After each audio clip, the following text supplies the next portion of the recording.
Halo Bapak Ibu, berjumpa lagi dengan saya di sini di dalam renungan harian. Bagaimana kabarnya hari ini? Semua sehat, semua bahagia? Harus dong, yang pastinya jangan lupa untuk selalu bersyukur. Baik, sebelum kita bersama-sama mendengarkan firman Tuhan, mari kita bersatu dalam doa. Kita berdoa.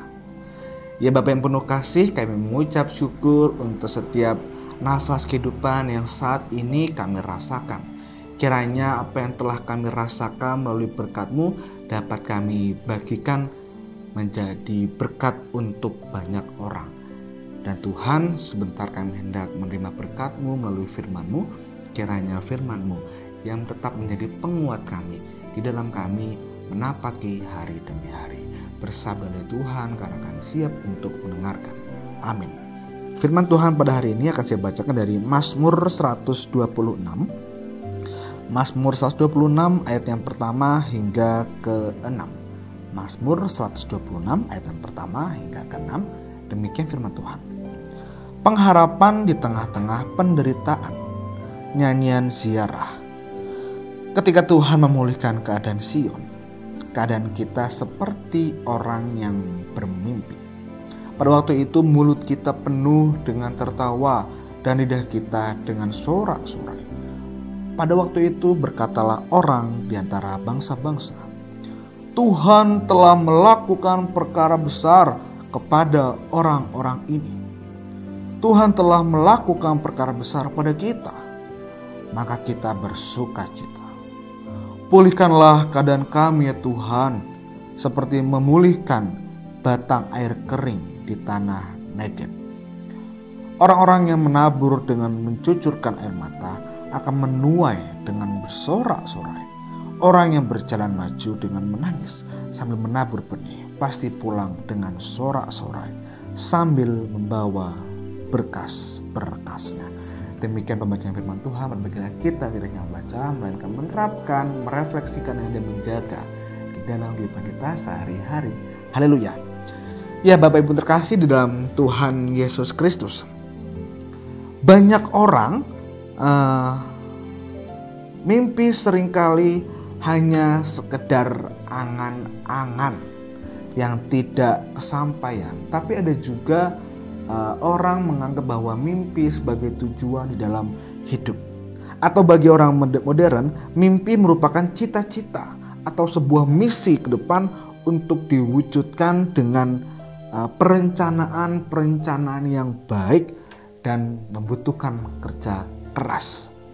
Bapak yang terkasih dalam Tuhan Yesus Kristus, pertolongan Tuhan adalah sejatinya realistis yang terjadi di tengah-tengah kesulitan hidup yang menderita, sehingga seolah seperti mimpi.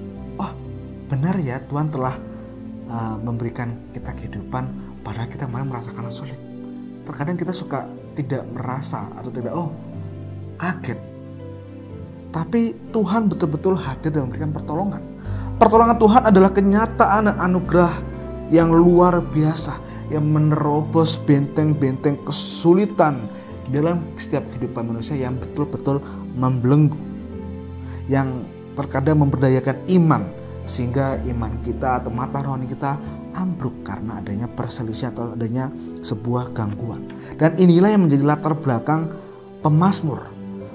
Pemulihan Israel dan pembuangan ke tanah perjanjian adalah kejutan kesukaan bagaikan mimpi yang indah.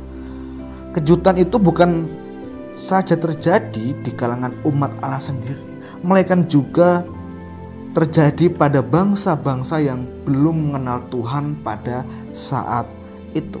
Mereka turut terkesan dan mengatakan bahwa hal ajaib itu bersumber dari Tuhan Allah Israel.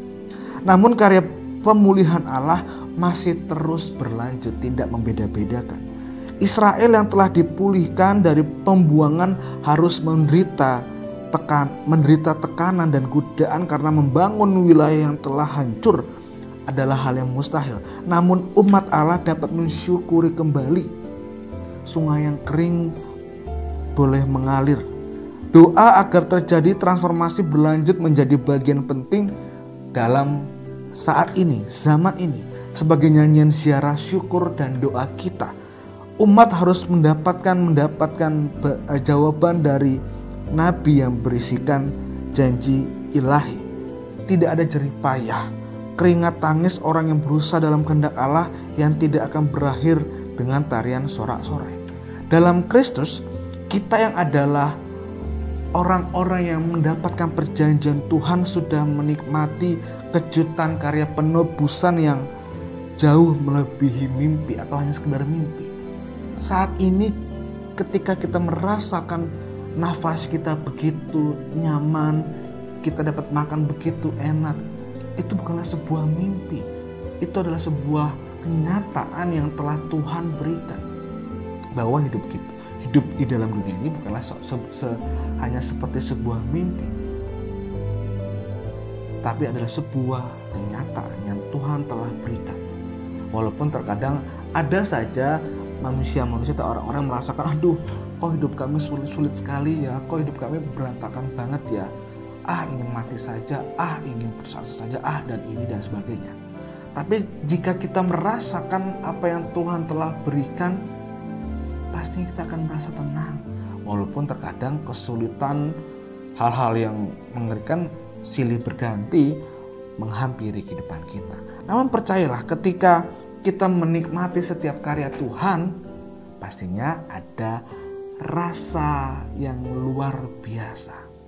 Bapak Ibu terkasih dalam Tuhan Yesus Kristus, ketika kita mensyukuri berkat dari Tuhan, ketika kita menerima hal-hal yang baik dari Tuhan, biarlah kita bangkit dari tidur kita untuk menyatakan, ya Tuhan terima kasih.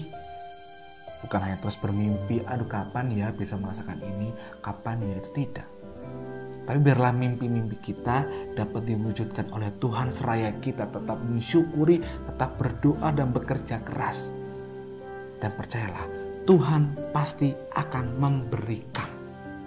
Karena ketika kita dapat menikmati setiap karya Tuhan, Tuhan ada di sebelah kita untuk menyejukkan hati dan pikiran kita.